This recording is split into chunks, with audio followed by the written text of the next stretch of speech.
Olá para você que acompanha a Webzone Esporte nos acréscimos. Está começando mais um Edu Pergunta. Hoje temos mais um convidado especial, Thiago Medeiros. Ele é jornalista e a gente vai falar um pouco. Ele teve uma aventura e no livro dele que ele vai contar nesta programa de sábado.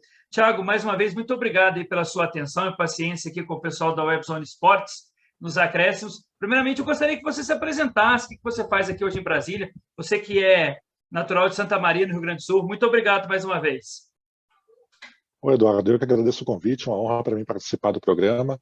E, bom, meu nome é Thiago Medeiros, você já me apresentou, sou jornalista de formação, também tecnólogo em eventos, e por muito tempo trabalhei em emissoras de rádio, aqui em Brasília, mais especificamente, trabalhava na Rádio Senado por 11 anos, e agora trabalho como gestor de eventos, também no Senado Federal, e tenho essa paixão aí por eventos esportivos, por esporte, por futebol, enfim, desde lá, quando eu nasci em Santa Maria, no Rio Grande do Sul. Só uma curiosidade não tem a ver. Faz quanto tempo você está aqui em Brasília? Faz 11 anos e meio, para ser quase 100% exato.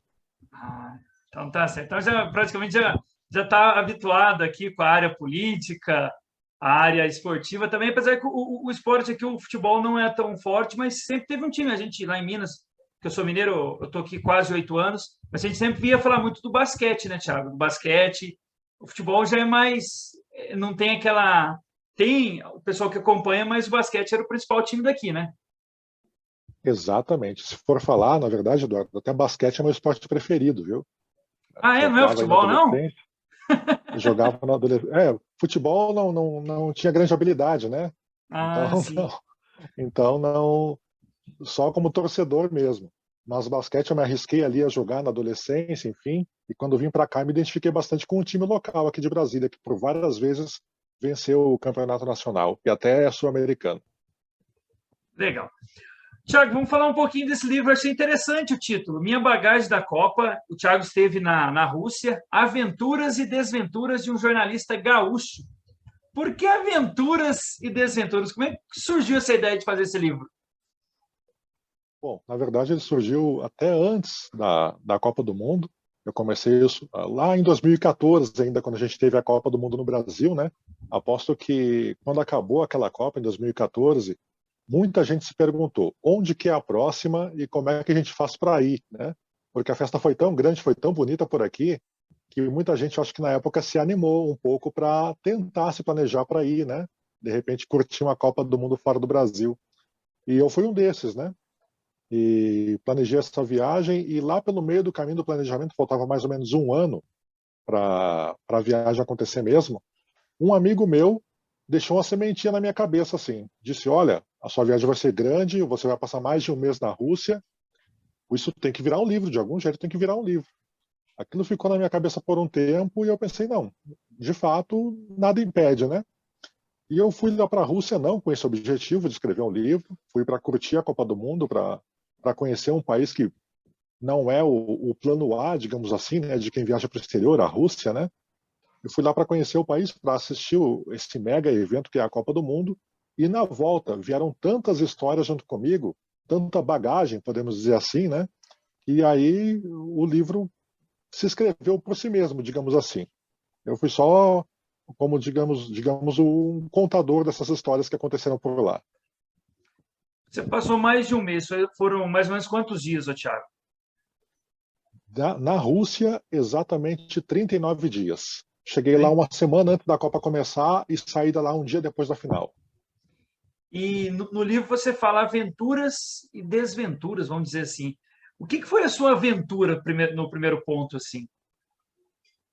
Bom, primeiro, ir para um país totalmente diferente, né? A Rússia é um país com uma cultura muito diferente da nossa, com um idioma muito diferente, com costumes muito diferentes. Enfim, só de estar lá em um país que, digamos, não é, como eu disse antes, aquela primeira ideia de viagem para o exterior que um brasileiro tem, se perguntar para qualquer brasileiro na rua, se você fosse para um país diferente, para qual país você iria? Dificilmente alguém vai dizer a Rússia, né? Então só aí já seria uma aventura. Além disso, digamos que um turista brasileiro seja muito lado B, digamos assim, e queira de fato ir para a Rússia. ele vai pensar em Moscou e São Petersburgo, que são as cidades mais conhecidas, né, da Rússia. Mas a Copa do Mundo me proporcionou ir para outras cidades que não são tão conhecidas, desbravar, digamos assim, o interior da Rússia, e isso também fez parte de toda essa aventura que foi essa viagem. Durante a Copa, qual que foi o momento mais interessante ou emocionante que você passou? Você foi sozinho ou foi acompanhado? Fui com a minha esposa. E ela gostou também da aventura, não? Gostou muito, gostou muito. Até ela não é muito ligada em futebol, como eu sou, como a gente é aqui, né? Uhum. Mas ela adorou a viagem, adorou os jogos, né? Mesmo não sendo tão ligada em futebol, porque o clima de um jogo de Copa do Mundo é muito diferente de um clima de um jogo de futebol normal, entre duas equipes, né? Então era um clima muito diferente que, sem dúvida, ela adorou, né? E entre momentos marcantes foram vários. Eu acho que nesses 39 dias aí que eu passei por lá, foram dezenas de momentos marcantes. Cada um dos jogos que eu fui em 10 jogos ao todo na Copa, fui em 5 cidades, né, das 11 cidades sede eu fui em 5, e de fato foram muitos momentos, não teve um que se destacou assim. Eu acho que foi a trajetória inteira, do momento que eu desembarquei lá no aeroporto de São Petersburgo até a hora que eu embarquei num trem para deixar o país. E como é que você começou a contar sua história dentro do livro? Você pode explicar para o pessoal que está nos acompanhando como é que foi cada capítulo, como é que foi pensado o planejamento desse livro? Sua esposa também deu algum Sim, palpite ou não? Porque eu estou te perguntando isso porque a minha esposa é professora, então quando eu escrevo algum texto, ela fala assim, ó, vai por esse caminho que dá mais certo. E mulheres têm que ouvir um pouquinho, né, Tiago? com certeza, com certeza. De fato, eu comecei o planejamento do livro fazendo uma estrutura básica, né, de como eu iria contar a história. Eu resolvi contar tudo de forma bem cronológica mesmo, né, da hora da chegada até a hora da partida do país. Mais especificamente, o livro tem 6 capítulos. Como eu disse, eu passei por 5 cidades, e cada capítulo tem o nome de uma cidade que eu passei. Porém, a cidade de São Petersburgo é onde eu começo e termino a viagem. Então, São Petersburgo é o capítulo 1 e também é o capítulo 6 do livro, né? O capítulo 1 começa com a minha viagem saindo do aeroporto de Brasília. A história começa ali e termina comigo saindo, um dia depois da final, da estação de trem de São Petersburgo, quando eu fui em direção à sequência das minhas férias, digamos assim, nos países vizinhos ali da Rússia, no norte da Europa. E cada capítulo começa com uma viagem de trem. As viagens que eu fiz entre as cidades, sede, foram todas de trem. Então, também é um ponto importante assim do livro, porque foi um atrativo, digamos assim, que o governo russo proporcionou para quem estava lá para assistir a Copa, né? Eles deram viagens gratuitas nos trens da Rússia para quem tinha ingresso para os jogos da Copa. Então, eu pude percorrer praticamente todas as cidades nessas viagens de trem que são muito comuns entre o povo russo e que eles tentaram também popularizar entre os turistas estrangeiros que foram para a Copa. A média de jogos nessas duas Copas são 64 jogos. Você acompanhou quantas partidas? Foi mais do Brasil, assim, ou não? Ou teve algum jogo diferente? Bom, pela minha experiência, eu quis repetir o máximo possível da experiência que eu tive aqui no Brasil, só que dessa vez sendo estrangeiro, né? Então eu fui em 10 jogos de equipes diferentes. No total desses 10, 3 jogos foram do Brasil e os outros 7 jogos foram de outras seleções, que também é muito legal de assistir, na minha opinião, né? Do jeito que eu gosto de assistir futebol, eu gosto muito de ver outras seleções também, né? E participar da festa de torcidas diferentes, né? Não, no jogo do Brasil a gente chega querendo vencer, né? Querendo ganhar, porque a gente torce pela seleção brasileira. E se o Brasil perde, a gente sai triste do estádio, né? Enquanto que se você vai no jogo de outras seleções, você não sai triste de jeito nenhum, porque não é a sua que está ali jogando, né? Então você só curte a festa mesmo. Nesta parte das cidades que você passou, a gente sabe que a Rússia é um país que tem uma cultura vasta, né? E você se interessou por algo fora da Copa também, para depois pesquisar, assim? Como é que foi essa sua visão? Sim, com certeza. As cidades que eu fui assistir aos jogos, foram 5 cidades ao todo, eu pesquisei bastante antes de ir também para saber um pouco mais sobre a cultura, os pontos do país, porque no fim das contas, em uma viagem como essa, a gente acaba não vendo só os jogos, a gente faz um turismo bem intenso, né? Afinal de contas, foram muitos dias. E um dos destaques que eu posso colocar assim foi a questão dos teatros da Rússia, que eu gostei muito de visitar. A gente ouve falar bastante no famoso Balé Bolshoi, né? Mas a verdade é que a Rússia tem várias companhias de teatro, companhias de ópera, de balé espalhadas pelo país, e pude conhecer algumas dessas nessa viagem, né? Não só o Balé Bolshoi, aquele mais famoso, mas outros também, propriamente na cidade de Moscou, que tem vários teatros de porte semelhante, e também São Petersburgo, que é a segunda maior cidade do país, e também tem teatros de porte semelhante com a mesma fama entre aqueles que acompanham esse tipo de arte, né? Então, eu pude conhecer várias coisas da Rússia, e um dos destaques eu considero que foram os teatros, né, da Rússia em Moscou e São Petersburgo. Agora, uma curiosidade que o pessoal que está nos acompanhando. Por exemplo, quando tem a Copa do país, porque a Rússia chega até as quartas em 2018. Como é que ficou ali o país para acompanhar as semifinais e a final? Diminuiu o número? Como é que é feito isso? Ou não? O evento em si chama o mundo inteiro, independente se o seu país está lá na disputa da Copa do Mundo? Com certeza chama atenção, sim. Os usos, eles têm a exata noção de que a seleção deles foi mais longe do que eles esperavam, né? Eles de fato não esperavam que a Rússia chegasse até uma disputa de quartas de final com chance real, inclusive, de passar para a semi, né? Acabou caindo por detalhe nas quartas de final contra a Croácia. Então, eles têm essa noção, a seleção deles superou a expectativa, e isso ajudou muito a aumentar a festa, a aumentar a receptividade do povo russo para o evento em si e também para os turistas estrangeiros, né, que estiveram no país. O país tem a fama de ser um país frio, de ser um país não só frio na temperatura, né, mas no trato das pessoas, as pessoas serem mais distantes, mais reservadas. Mas o fato é que a experiência que eu tive lá foi exatamente de um povo bastante acolhedor, né, com o turista estrangeiro, especialmente com o brasileiro, que de fato fomos muito bem acolhidos, todos os milhares de brasileiros que foram até a Rússia. E eles acompanharam até o fim. Em todos os jogos que eu fui, o torcedor russo sempre era a maioria no estádio. O torcedor da casa ele sempre ocupava a maior parte do estádio, e naqueles jogos da própria seleção russa, eles faziam uma festa gigantesca, não só no estádio, como também nas ruas das cidades. Eu pude ver um jogo deles no estádio, que foi o jogo Rússia e Espanha, pelas oitavas de final, que foi talvez o maior êxtase da torcida local, com a vitória que surpreendeu a todos, né? A Espanha era uma das favoritas da Copa, e a Rússia conseguiu a vitória nos pênaltis, e foi um êxtase total, uma festa na cidade, até de madrugada, na capital Moscou, onde foi aquela partida. Então, eu creio que a campanha, surpreendente, ajudou também a melhorar o clima geral da Copa do Mundo, digamos assim. Você também deve ter acompanhado a Copa aqui no Brasil e na Rússia. O que você achou de interessante aqui, que lá não teve, que lá teve, aqui não teve? Você pode fazer essa análise assim?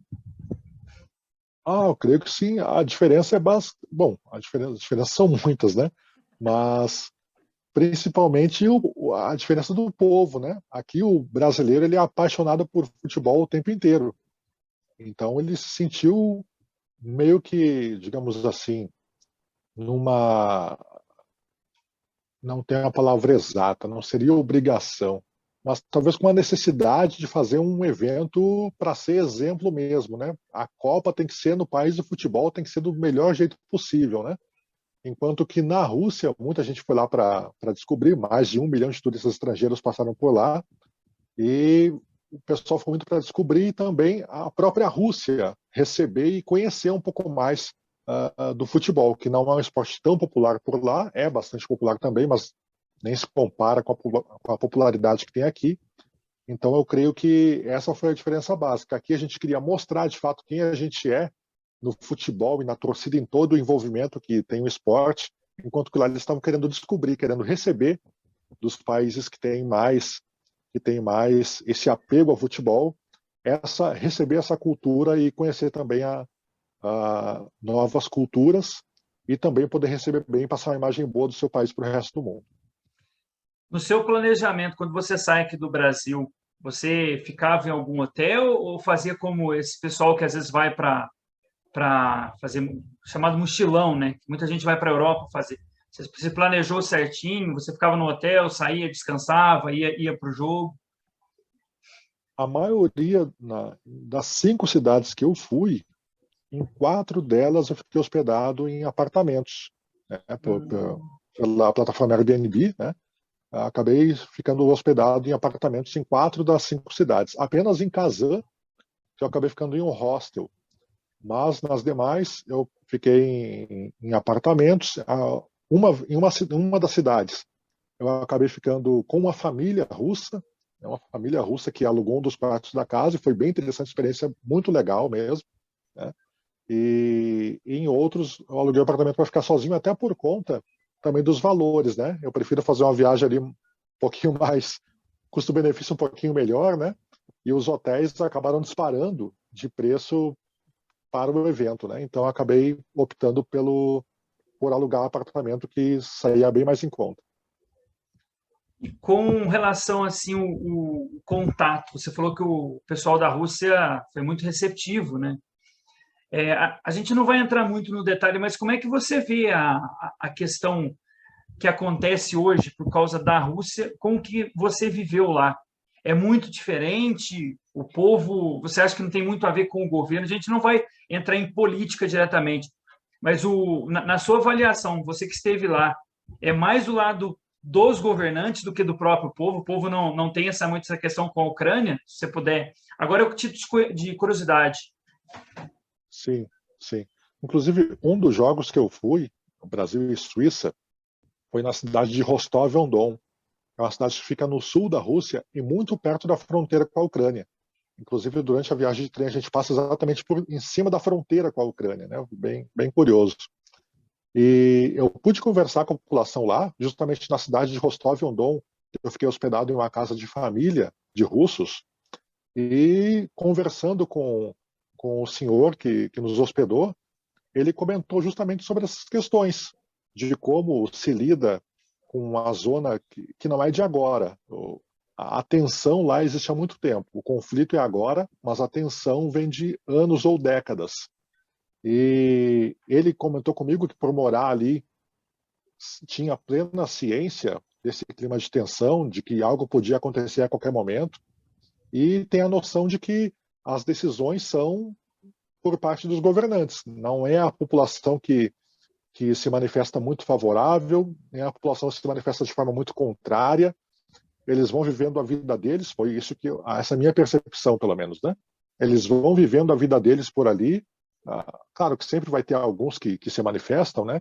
Mas a maioria vive a vida deles e deixa que esse tipo de decisão venha das instâncias que tem que vir e não interfira diretamente no dia a dia da população. Eles têm noção de que o país é um país, que a Rússia é um país mais fechado, digamos assim, em relação aos demais, e eles têm noção disso e eles vivem bem com isso.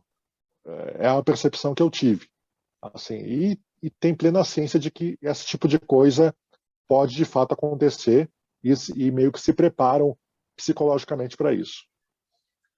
Falando um pouco da Copa agora do lado do futebol, eu sei que você me confessou aqui que você gosta mais do basquete, mas assim, o que você sentiu da seleção, dos jogos que você foi? O que a seleção pode fazer diferente agora em 2022? Lembrando que a gente pega dois adversários que pegou na Copa, né? A gente enfrentou a Suíça, que foi na estreia, e a Sérvia, só que agora inverte, né? A gente estreia contra a Sérvia.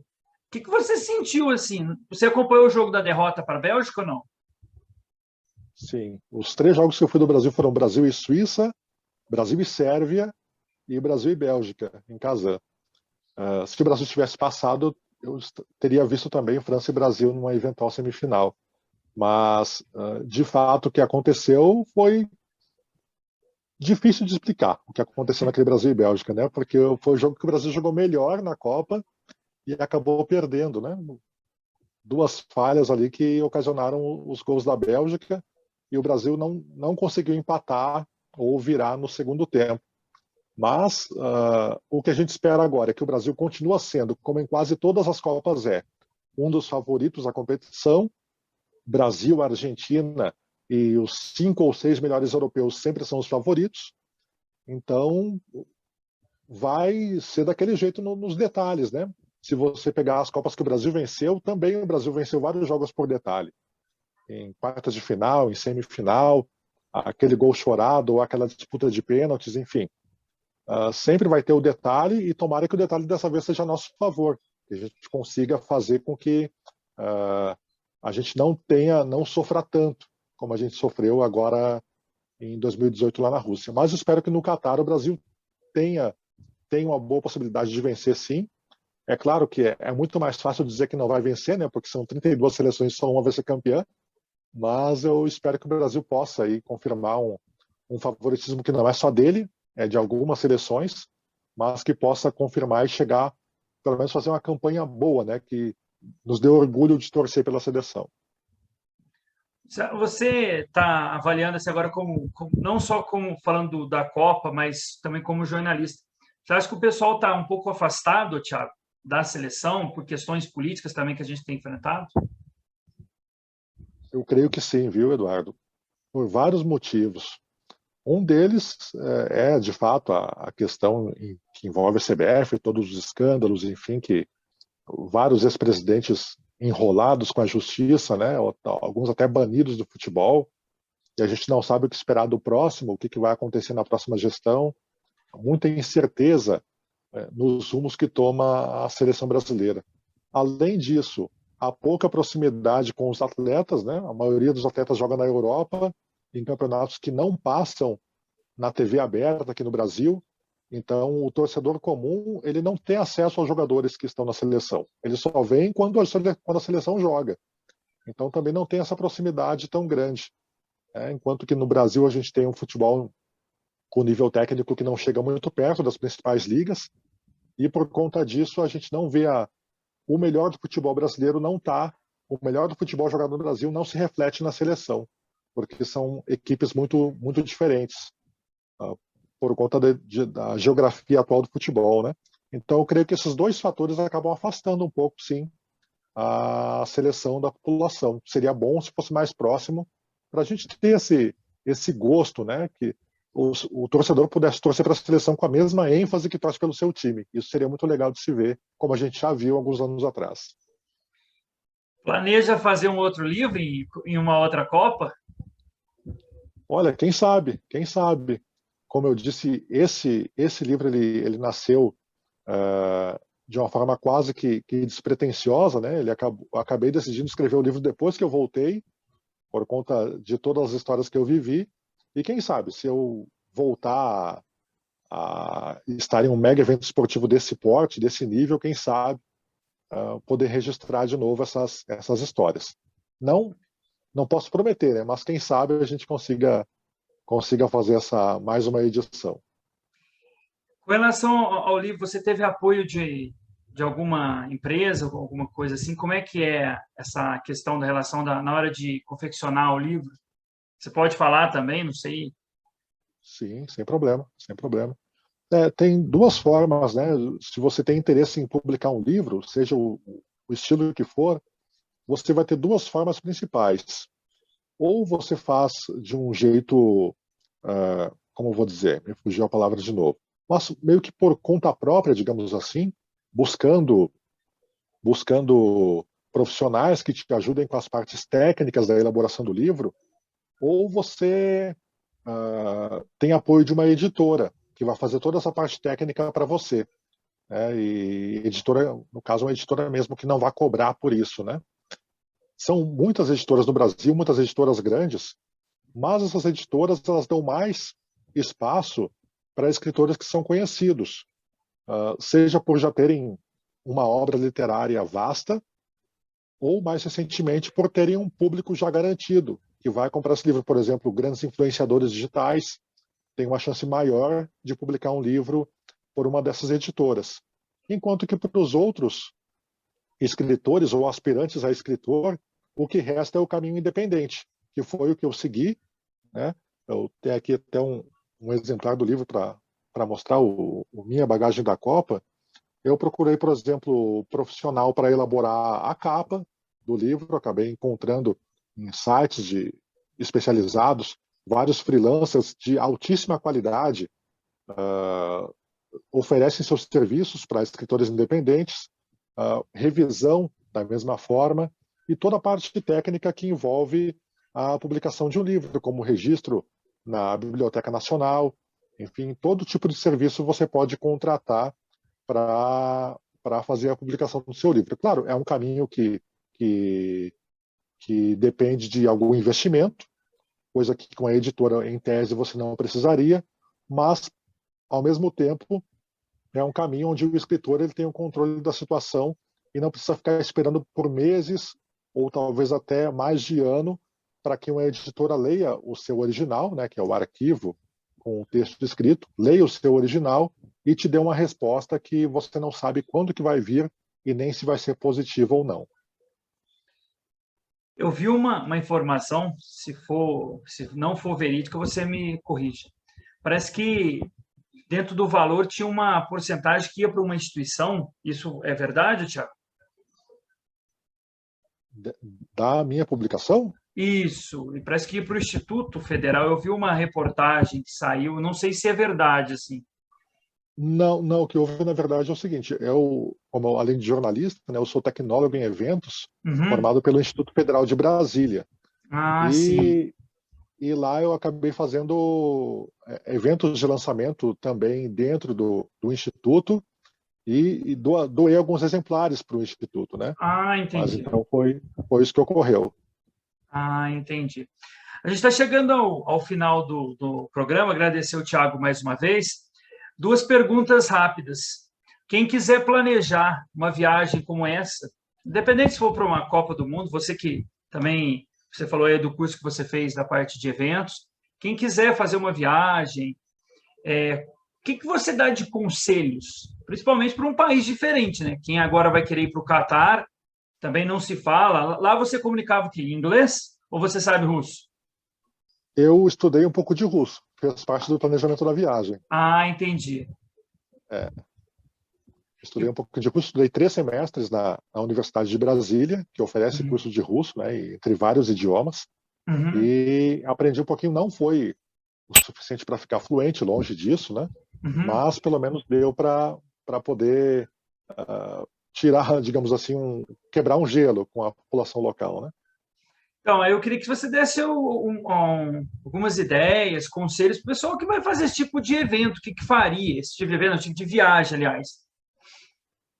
É uma viagem assim para um país de cultura muito diferente, como a Rússia, por exemplo, ou outros, né? Demanda alguma dose de planejamento, né? Você vai ter que colocar a mão na massa ali, digamos assim, para pesquisar sobre a cidade, pesquisar melhores formas de chegar, valores, dependendo, né, se você se preocupa também com o orçamento da viagem, quando que é o melhor período para economizar um pouquinho mais, melhores formas de hospedagem. Tudo isso, o bom é que tudo isso é fácil de encontrar na internet, né?